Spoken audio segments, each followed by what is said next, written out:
Olá pessoal, hoje aqui nessa segunda-feira, né, depois da Páscoa, aqui no Túnel do Tempo, esse conhecido Túnel do Tempo, né, que já testemunhou muitos lances históricos na política brasileira.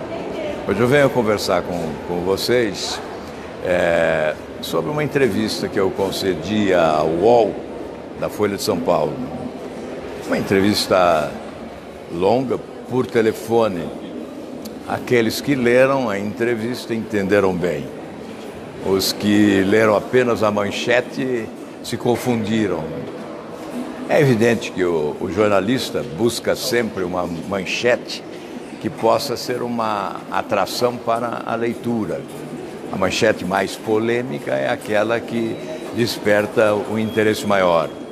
Então a manchete é sempre provocativa e nem sempre é explicativa. Então, obviamente, quando essa manchete fala na possibilidade do presidente ter que driblar a legislação para escapar do impeachment, há uma explicação para isso. Não se trata de um desejo, ao contrário. Nós estamos, desde o início do atual governo, manifestando a nossa boa vontade, o nosso desejo de que as coisas deem certo, a nossa disposição de contribuir para que a construção do novo país ocorra realmente, ou a reconstrução do país, especialmente porque eu venho defendendo já há bom tempo a refundação da República. Então é óbvio que eu estou filiado nessa trincheira dos que querem mudança para valer, e não apenas no discurso, dos que advogam a boa política, e não a velha ou nova política. Isso não importa se é velha, se é nova, importa ser boa. Nós queremos a boa política para contribuir, para que o país possa realmente se desenvolver. Então, quando eu abordei essa questão da possibilidade de impeachment, eu fiz com base em fatos concretos. No governo Temer já houve essa possibilidade. A chamada regra de ouro foi driblada quando o presidente Temer lançou mão de recursos do Fundo Nacional de Telecomunicações, obtendo preliminarmente uma autorização do Tribunal de Contas da União, exatamente para tapar buracos das finanças públicas e evitar a interposição de um processo de impeachment sustentado exatamente pelo desrespeito à chamada regra de ouro. Na entrevista, inclusive, se explica o que é a regra de ouro. O governo não pode tomar empréstimos para pagar despesas correntes, despesas de custeio, de manutenção, etc. E nós abordamos exatamente esta questão.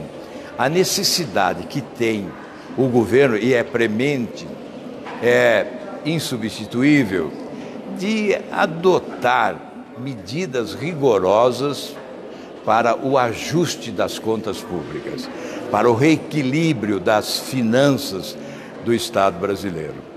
Eu preguei já há bom tempo, venho pregando, na campanha eleitoral, dizia isso como prioridade, que já no início do governo decretaria a instituição de um limitador emergencial de despesas da ordem de 10% linearmente. Nós economizaríamos 10% em todas as áreas do governo para liquidar o déficit que chega neste ano a 139 bilhões de reais. A exemplo do que fez Angela Merkel na Alemanha. Ela adotou o limitador emergencial de despesas ainda mais expressivo, da ordem de 3% do produto interno bruto do país. Nós adotaríamos um limitador da ordem de 10% das nossas despesas, das despesas constantes da administração federal. E no segundo ano, aí viria o ajuste estrutural. Nós partiríamos do orçamento base zero, com a avaliação das dos desperdícios, né, existentes.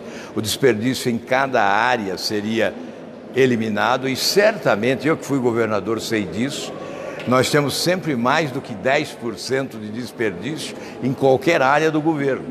Se nós liquidássemos esse desperdício, nós estaríamos então dando já a virada do déficit para o superávit.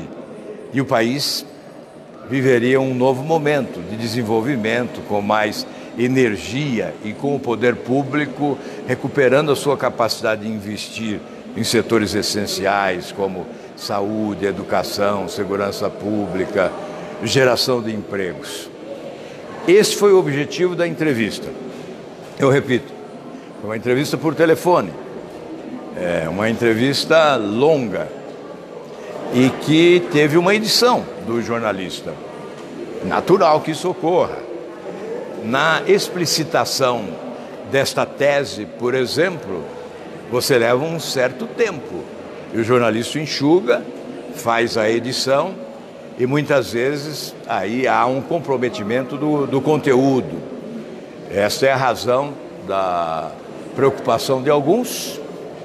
Eu não estou apostando em impeachment, eu não estou desejando o impeachment, eu não estou contribuindo para que ele ocorra, ao contrário. Eu estou tentando alertar, porque eu não posso ser avestruz. Eu não estou aqui no Senado para adotar o comportamento do avestruz, que enfia a cabeça debaixo da terra, da areia, para não ver o perigo que ronda. Não, eu estou aqui para alertar. Não estou aqui também para passar a mão na cabeça de quem quer que seja. Não é para isso que eu fui eleito. Eu fui eleito para a sinceridade, para a busca da verdade, para, sobretudo, a responsabilidade pública, o respeito aos representados. Nós não podemos facilitar. Se o governo não adotar agora essas providências em regime de urgência, poderá ser tarde depois. Aí virá um colapso. Desespero, sim. E, obviamente, essa discussão. Se a regra de ouro for desrespeitada, é possível que alguém da oposição apresente um pedido de impeachment. Então, sinceramente, eu estou querendo colaborar. Há aqueles que não querem ver, aqueles que não querem enxergar, há aqueles que querem apenas viver um momento de euforia pela derrota do PT. Ótimo, eu também queria a derrota do PT. Mas não basta enterrar o PT e não construir, e não buscar um futuro melhor para o nosso país. Então esse foi o objetivo. Essa foi a nossa preocupação explicitada pela primeira vez numa entrevista num grande veículo de comunicação. Aqueles que tiverem dúvidas podem encaminhar suas perguntas e amanhã eu voltarei para respondê-las. Muito obrigado aí pela sua atenção e compreensão e um grande abraço a todos. Tem uma outra coisa também. Aí é uma coisa até ridícula, né? Mas já que estou aqui nessa intimidade, conversando com vocês, eu acho que eu devo abordar. Houve um movimento, principalmente no WhatsApp, não sei se chegou a Twitter, a Facebook, de disputa de liderança entre caminhoneiros. Então, o governo estava ouvindo apenas alguns líderes, não estava ouvindo os outros, então houve um conflito entre eles e eu acabei sendo, por alguns, envolvido, por ter uma relação mais próxima com alguns caminhoneiros que mais me procuram, que mais se comunicam comigo, que encaminham as suas preocupações e, obviamente, eu os procuro representar, alertando o governo, transmitindo ao governo que deveria conversar com os vários grupos. Se são 2, converse com 2. Se são 3, converse com 3. O governo é eleito para conversar também, para se entender, para buscar solução para os problemas. E por que me envolvi nisso? Porque manifestei a minha posição. Alguns passaram a dizer aí na internet, né, que eu sou dono de uma transportadora. Veja bem, eu gostaria de ser. Eu até gostaria de ser, mas não sou. Obviamente, se eu estou defendendo postulações de caminhoneiros, o faço para evitar um impasse que venha a nos levar a uma nova paralisação nas estradas, com prejuízos enormes para o país e para a população, sobretudo. Então, esse é o objetivo. O objetivo de colaborar. Não vamos dar bola para essas intrigas, para essas maledicências, para essas especulações ridículas. Aliás, se fosse dono de uma transportadora, teria alguma imoralidade nisso? Mas não sou, viu? Fiquem tranquilos, não vou concorrer com vocês aí das transportadoras ou dos transportadores autônomos.